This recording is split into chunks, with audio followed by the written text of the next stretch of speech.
Hello and a warm welcome to TC Dialogue's Business Continuity series.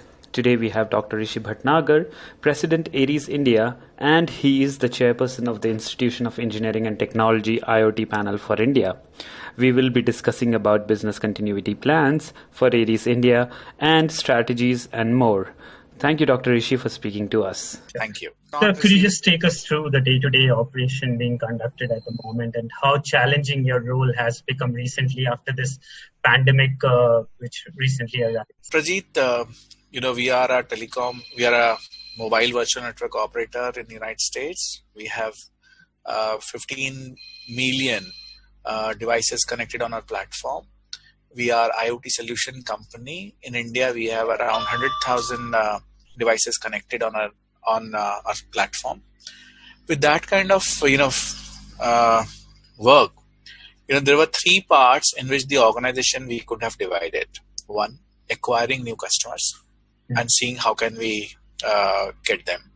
The second was how can we ensure that the services we are supposed to deliver to our existing customers continue. Okay, and that was the highest priority. The third part was the product roadmap. Our engineering team keeps on working on our product and different releases keeps on happening, which we releases on a certain time as per the schedule. So the work with engineering continues and that should not stop. The lockdown we were expecting because to be honest, we are a American company, a San Jose based company. The kind of things that were happening globally, we had already prepared, the BCBDR plans. We were already planning for seeing how people can work from home. We were testing our network, our infrastructure to ensure that we are ready to do work from home whenever it is required. So another thing which many of the other companies might not have done, we have laptops for everybody. We do not use desktops. Okay, one of the things which we found that many of the people are having desktops, so they were not having infrastructure at home. So around a few weeks before the actual lockdown started in India, we were checking with the connectivity at home for every employee. How will we do a 24/7 support? How will we ensure that the SLAs committed to the customers are working across globe? Because we have teams sitting in Chicago, San Jose, UK, and London and India. So how between the teams things will work and we will not let our customer get any challenge. And I'm really very happy to tell you that in last 45-50 days since we are working from home, there has been no customer complaint and we have been able to manage that customer satisfaction part very well. Okay. The second part was how to ensure that the engineering keeps on working. Okay. So we were able to create certain common platform where the engineering teams could come, they can talk, the morning calls, afternoon calls, daily evening calls, and then there's a coordination. We have another challenge that we have a coordination challenge between Chicago, San Jose, and India because the engineering team sits in 3 different locations. But that also could be managed very well. For all our product streams, the teams are working together and they were able to use these kind of tools. The third part was the customer acquisition part. Okay. While the COVID-19 has been, impacting the whole world, this customer acquisition part was something which was a very, very challenging one because no one was ready to meet. All the lockdown were happening. So what we did, we started doing the digital sales. Okay. Because, for a first week, nobody was ready to even talk because everybody was trying to adjust to this new way of working. Okay. But slowly, things improved and people started talking and, they were ready to get into a call instead of people saying that I'll come to the office and meet you. Today, we have been able to sign multiple contracts in this lockdown time. That's one. We got a number of orders. Okay. So I won't say that the productivity was as good as when we were not in lockdown. Okay. There was no productivity loss in customer support. There was no productivity loss in our engineering work, but there was some productivity loss or the output loss in our sales effort. Okay. Which we are now trying to see how can we use more digital channels and people have started accepting the way of working.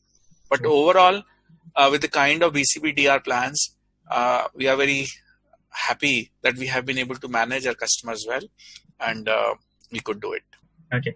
To what extent, you think this crisis will change the way company or your sector operates in long term, and how critical will technology be in the future? See, I'm very excited, and I feel that the Internet of Things. Internet of Things. When you start thinking about that, it's for remote management, monitoring, and control. Yes. Okay. How the machines will start talking to machines, whether it's the auto industry or the health industry or the asset monitoring or any kind of manufacturing plants. Yeah. You name it, they will now need it. Okay. So, Prajit, I was really thinking earlier, I was talking to somebody a few days back. Earlier, there was times when we used to do pilot, a proof of concept, one factory getting implementation of Internet of Things, and then people thinking, why should I invest? Yes. Now, there is no way they cannot take a decision to invest. The boards will be forced to take a decision because the kind of hygiene required, the kind of method change that are required. Today, if a factory is closed because nobody can operate that machine from remote location. Absolutely. Okay. If you were able to automatically start, control, and monitor a machine from remote location, if you had some kind of robots who could have run that operation, then the factories could have been running. Yeah. Could you name a sector where IoT is going to play major and they have to implement? 2020 is, I think, will be more people trying to recover from what has happened or what is happening. Okay.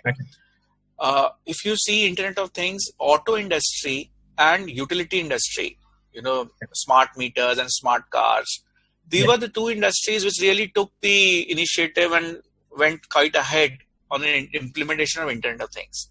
Okay. The healthcare industry and the manufacturing industry. These are the two industries which were, were doing pilots, were scared of more investments. So this healthcare, no way they will not invest. It will be the first, to me, in the highest priority for implementation of the IoT in healthcare. And second, will be manufacturing. And I see lots and lots of implementation happening in this.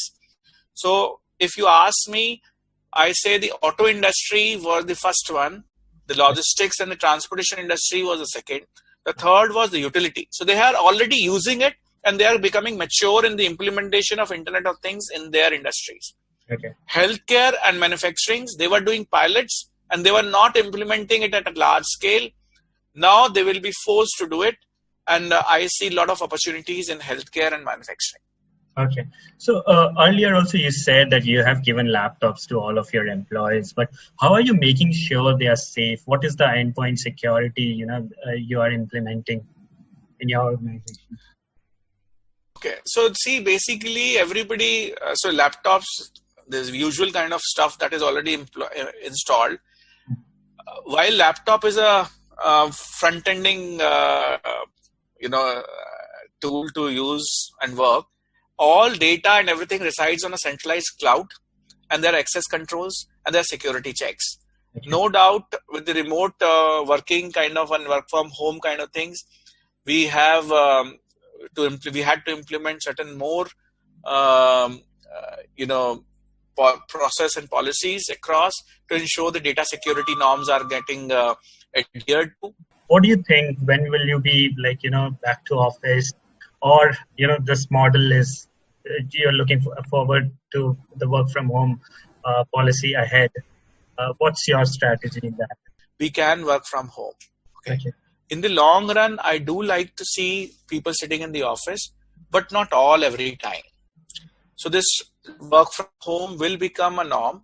And right now, if I say short term, I'm not planning to open the office for everybody. Yeah. In the medium term, some people who like to come can come. But in the long term, I see maybe 35, 40, 50% of the people coming to the office, not all every time. Yes. So there's no thought of saving on our infrastructure cost. We'll continue with the same office. Thank you. Thank you so much, Dr. Rishi, for your time. Nice talking to you. Thank you. Thank you.